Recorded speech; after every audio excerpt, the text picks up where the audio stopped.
Olá a todos, eu sou o Ronaldo Zanin, sou um dos responsáveis pela área comercial aqui da ZQuest. Hoje a gente está fazendo a gravação do podcast da área de ações.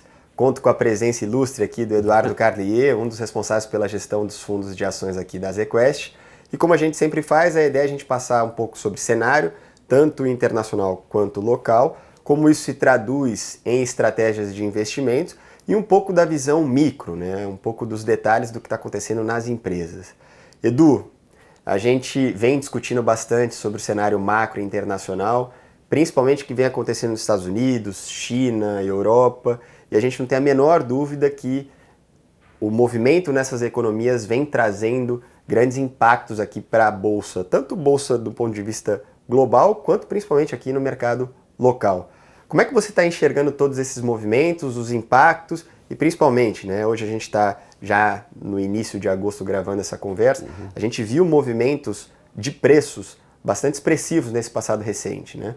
Como é que você está enxergando tudo isso? Olha, aconteceu tanta coisa e acho que o cenário está evoluindo de uma forma tão rápida ao longo do tempo que essa pergunta é excelente. Acho que depois de algum tempo dando algumas notícias mais cautelosas com relação à performance de preços e como isso está impactando no mercado como um todo, acho que a gente conseguiu enxergar, principalmente no último mês, um alívio relevante.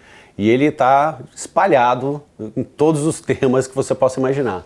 Acho que a gente, ao longo dos últimos 3 meses, colocando um pouco do filme, não só a foto, a gente já discutiu aqui o aperto do Fed, a possível recessão nos Estados Unidos, crise energética na Europa, a sustentabilidade do crescimento e os auxílios que a China tem que proporcionar para sustentar a parte de commodities e a percepção de crescimento e de sustentação desses preços também.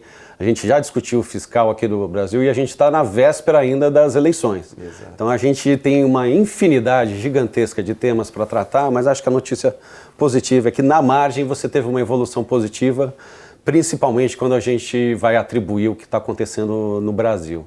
Então, tentar quebrar os assuntos, tem várias extensões, e em seguida, eu já sei que a pergunta vai nesse sentido, tratar um pouquinho ao mesmo tempo como é que a gente está olhando isso e balanceando as carteiras para frente. Acho que pegando primeiro, o maior risco continua sendo o risco internacional. Então, o mercado tem que ter uma tranquilidade pró-risco de que a trajetória do Fed e da inflação dos Estados Unidos está sob controle. E o grande alívio que a gente vem tendo, que é uma consequência um pouco de balancear a recessão, é o que está acontecendo com o preço de petróleo. Então, o preço de petróleo saiu de 125 para 90, isso dá uma conotação contemporânea boa para os números de inflação, que foram muito pressionados pelos números de energia, principalmente esse ano. Então, assim, na margem, o petróleo em baixa vai dar um alívio com relação à inflação de curto prazo. Localmente, a gente ainda teve o governo mudando a estrutura de impostos para incentivar uma queda de preço de combustível aqui. Então, se somou na ponta de óleo um movimento muito favorável para segurar a inflação de curtíssimo prazo. Isso também foi refletido nos números de inflação lá de fora. Então, a gente pega o número de CPI que apareceu na semana passada e ela contribui para essa visão de um alívio que a gente ainda vai estudar se é sustentável para frente, ainda não. A parte de petróleo tem uma restrição grande na oferta, mas acho que a perspectiva de que o mundo está desaquecendo está trazendo um pouco mais de alívio no preço de energia, que é fundamental e foi um dos grandes componentes que atrapalhou a discussão de inflação nos últimos meses. Então, acho que o preço de petróleo ele ajuda nesse sentido. O que não ajuda é uma precificação muito rápida de recessão. Sim. E essa precificação ela está indo e voltando ainda. Então, de novo, as componentes elas estão com várias partes móveis, mas acho que a gente está num ponto de alívio. Então, esse alívio vindo de energia e um pouco de descompressão com relação à velocidade com que a recessão americana pode aparecer, ela contribuiu para você descompressionar os preços dos ativos. Então, a conversa do Fed que a gente vem assistindo nas últimas 2 semanas e o ajuste dessa expectativa foi para o lado positivo, que ajudou muito a tomada de risco. E o Brasil ele vai junto nessa melhora. A Europa, a gente está com um ponto talvez mais nervoso de discussão, né? Acho que a recessão na Europa ela tem uma probabilidade já maior, estão um pouco mais atrasados. A ligação com relação ao preço de gás e as políticas que estão sendo testadas pela Rússia e pela comunidade europeia para administrar o fator da guerra, elas ainda estão muito presentes. Então, acho que assim, a confiança do consumidor na Europa está muito abatida e com um desafio talvez muito maior, dado a proximidade com a guerra. Então, acho que na Europa a gente não tem sinais de muito alívio no curto prazo. A China tem uma dependência gigantesca dos estímulos para frente. Eles sofreram com o Covid, tiveram uma recuperação na saída do auge da Covid, que a gente viu há 2, 3 meses atrás, mas ela ainda não chegou no ponto de equilíbrio para deixar o mercado confortável com a trajetória de crescimento dela. Os ativos ficaram muito baratos na China, tem oportunidade ali também, mas ali a gente também tem um momento mais nervoso de equilibrar. Os dados que a gente viu essa semana saindo não contribuem para sustentar uma percepção de recuperação muito rápida da economia chinesa quando você olha o GDP. Então esse é um ponto de preocupação quando a gente vai administrar as posições de commodities na carteira ainda. A China é uma economia gigantesca, ela não está num ponto de inflexão robusto ainda, mas ela deve se recuperar para frente com estímulos que o governo lá tem a capacidade de implementar. Mas você tem uma discussão de timing e de qual é o peso do setorial que a China vai colocar para fazer a recuperação. Isso faz muita diferença. Quando você tem 25% do PIB ligado à construção civil na China, esse é um setor importantíssimo para nossas perspectivas de minério e de aço, por exemplo. Então, o impacto para o Brasil da China não acelerar, ele vem transmitido principalmente dessa função da parte de construção civil lá. Então, assim, você vê que as geografias elas ainda não estão em equilíbrio. Sim. E você está testando equilíbrios instáveis. Então, esse jogo ele ainda não acabou. Sim. Mas a gente está num ponto de descompressão de risco que valeu muito dinheiro e valeu muito preço. Vale a pena observar que os preços eles também foram muito atingidos. O Brasil é um grande exemplo disso. A gente foi testar uma precificação mais ao redor ali dos seus 95 mil pontos. O impacto de commodities foi bem sentido para essa revisão para baixo de 95, mas a parte doméstica também sentiu muito. Sim. Porque a gente ainda estava naquela trajetória interna de reprecificação dos juros. Exato. E testando qual era o ponto de topo. Né? Eu acho que a gente já deve estar muito mais perto do topo. Notícias melhores do ponto de vista de inflação, que nem eu te falei, e os juros cedeu muito quando você olha o último mês. Sim. Então, contribuiu também de uma forma fantástica para você descomprimir a parcela de ativos locais aqui. Então, o trade ligado a juros, ele teve uma recuperação muito expressiva e muito importante. Excelente, Edu. Foi um bom resumo do que a gente está enxergando do ponto de vista macro global, passando pelas principais economias desenvolvidas, Estados Unidos, zona do euro, China, e você já também pincelou como é que o cenário macro local vem afetando a Bolsa brasileira. Eu acho que agora a gente podia tentar entrar um pouco mais no micro.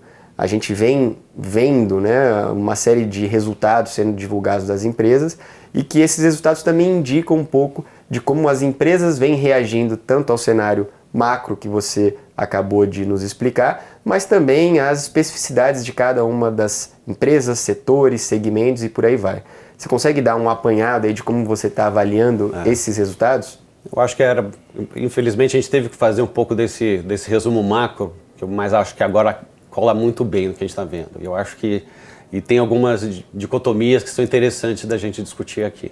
Por exemplo, um dos grandes destaques que a gente estava posicionado nas carteiras foi Petrobras. E Petrobras está conseguindo performar melhor, inclusive, do que seus pares lá fora. E como eu falei, a gente viu o petróleo saindo dos 125 para 90, tem uma discussão de recessão mundial que afeta um pouco essa demanda, mas a Petrobras ela continua entregando resultados incríveis e surpreendeu nos dividendos.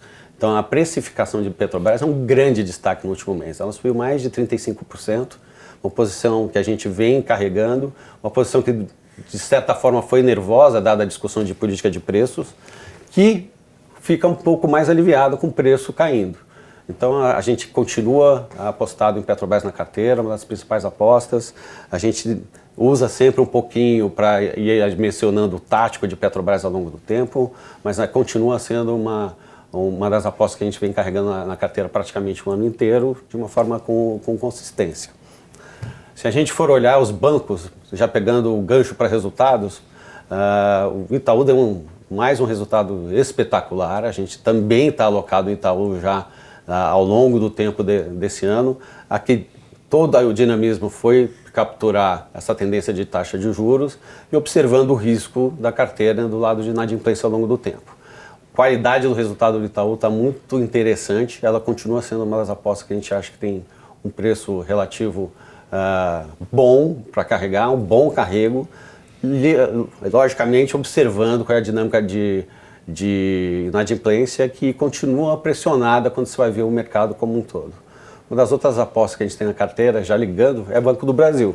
Então, o Banco do Brasil continua na trajetória positiva, essa com mais conforto no valuation, um papel que também andou, mas ainda deve estar sendo precificado a seu 0,75 price to book, que é muito barato ainda com relação aos resultados que eles estão entregando. A manchete da semana passada foi o Banco do Brasil entregando retorno sobre patrimônio praticamente igual aos bancos privados. Então, assim, acho que tá na tendência que a gente gosta e está no lado certo. Sempre bom lembrar que no mercado também, você está na época da discussão de política. E a gente está vendo o governo atual fechando a diferença pro Lula. Isso está ajudando os calls principalmente estão mais ligadas à Petrobras, que o governo está impulsionando uma conversa de possível privatização olhando o próximo governo. Então isso também contribui. É lógico que a gente vai entrar agora na parte mais nevrálgica das eleições, a gente vai ter que tentar conduzir o risco eleitoral da melhor forma possível, onde tiver mais reserva de valuation, olhando o cenário para frente. Então, a gente tem que esperar alguma volatilidade nas estatais e, obviamente, o resultado das eleições, eles vão contribuir para essa performance recente, principalmente de Banco do Brasil e de Petrobras, continuarem na trajetória que a gente está falando. Outro ponto muito interessante de discutir é que com esse fechamento dos juros que a gente pincelou, a descompressão foi gigantesca na parte doméstica, em quase tudo, com uma pimenta forte em cima até daquelas empresas que não estavam dando bons resultados. Então, se você pegar o símbolo disso, que é Magazine Luiza, que ainda não mostrou uma consistência de resultados, dado o cenário macroeconômico que a gente está vendo, teve uma volta de mais de 50% do low, de uma descompressão, claro, um movimento que a gente chama até de short squeeze aqui, papéis que estão muito sobrevendidos e que quando você tem uma descompressão, eles aumentam muito o risco e saem disparados na frente. Esse é um setor que a gente está mais cauteloso ainda. A gente tem uma postura um pouco mais tática de administração de risco aqui. A gente não enxerga ainda um ponto de virada pujante dos resultados, mas a gente tem que tomar cuidado sempre nessas descompressões pró-risco, de tentar entender o que está acontecendo. E tem uma gama de papéis que não estão apresentando resultados, que foram todos na mesma toada. Então, assim, só para mencionar aqui, eu acho que você ainda tem uns desafios, por exemplo, em Natura, você ainda tem alguns desafios na parte de construção civil, você tem alguns desafios para a recuperação de rentabilidade e vendas em praticamente toda a gama de empresas de e-commerce. Não tiveram bons resultados, mas estão performando muito bem. Aqui a gente é um pouco mais cético, mas acha que tem um movimento tático que tem que tomar cuidado para a administração de risco. A gente tem posicionamentos na carteira, um outro espectro do varejo, que estão com números inacreditavelmente bons. E só confirmaram nessa semana. A gente está carregando Arezzo nas carteiras há quase 3 anos, já no meio da pandemia, deram uma contribuição de vendas de mais de 40%, mais de 50%, dependendo da base contra o ano passado, que é inacreditável para o momento de economia que a gente está. A parte de vestuário está muito forte.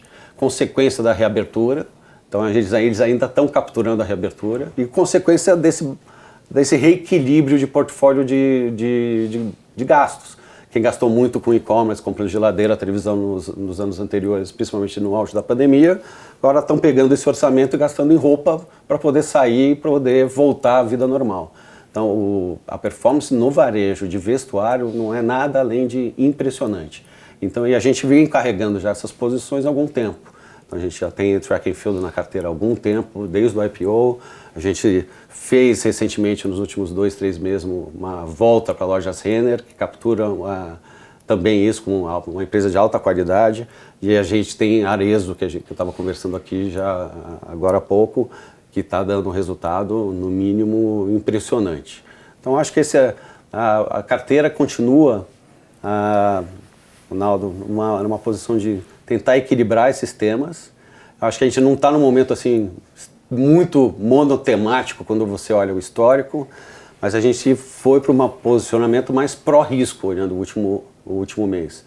Basicamente, olhando o que estava acontecendo com a taxa de juros, isso deu para a gente a oportunidade de incrementar mais essa parcela cíclica doméstica, que foi o aumento, acho, mais expressivo quando a gente olha assim no último mês. E aí os comentários são esses: a gente aumentou a Arezzo, a gente aumentou os papéis que a gente já gostava, a gente incrementou lojas Renner na carteira como um todo, a gente já vinha carregando o Multiplan, que é um shopping stock pickers aí do Daniel, para quem quiser ver um pouco mais de profundidade. Então a gente adicionou, a grosso modo, uns 10 pontos na parte cíclica doméstica, acho que é um movimento que a gente não fazia há muito tempo. É sustentável? Eu acho que assim, a gente ainda tem um mês, pelo menos, de grande alívio, e para frente, agora vai ser só eleição. Então acho que a eleição começa a entrar no ponto central das discussões. O último ponto, a gente vinha administrando um percentual de caixa razoavelmente grande nesse primeiro semestre. Então a gente está com um percentual de caixa muito mais reduzido nesse momento. A gente está praticamente full invested quando a gente olha um fundo long only, por exemplo. Ótimo, Edu. Eu acho que você passou por todos os pontos aqui que são importantes a gente repassar para o nosso público. A gente falou da visão macro, falamos da visão micro, dos principais temas e teses, da questão do valuation, precificação, mas me corrija se eu estiver errado, eu acho que a mensagem é: a gente está passando por um momento conjuntural mais otimista, com um rally nos preços, mas talvez não seja a hora, ou melhor, não significa necessariamente que a gente vai ter um horizonte de longo prazo extremamente tranquilo e que possa fazer apostas olhando o longo prazo. Ao contrário, talvez a necessidade da gestão ativa, como você bem colocou, né, de fazer mudanças intersetoriais, fazer mudança do ponto de vista da utilização ou não do caixa, eu acho que é importante diante do cenário que a gente está passando. A gente vê sim fatores que nos levam a ficar um pouco mais otimistas e construtivos, mas por outro lado a gente também tem que lidar com as incertezas, com os riscos no horizonte que a gente enxerga e que no horizonte que a turma aqui da gestão utiliza para construir as posições. Então, mais do que nunca, reforçar aqui também, e vale lembrar, a gente tem dentro da estratégia de renda variável uma gama de produtos bastante ampla, que vai desde os fundos long only para os fundos long bias até os fundos de valor relativo, e eu acho que isso se encaixa muito bem dentro dos perfis dos investidores para montar um portfólio bastante diversificado. Edu, eu acho que para esse podcast a gente cobriu tudo. Queria agradecer a tua participação. Obrigado. Não sei se tem mais algum ponto complexo, a colocar. Acho. Vamos ver se você dá sorte, Ronaldo, porque a última vez que foi com o Walter, nesse daqui tem que continuar subindo. Vamos lá, tomara. Obrigado, pessoal, e até a próxima.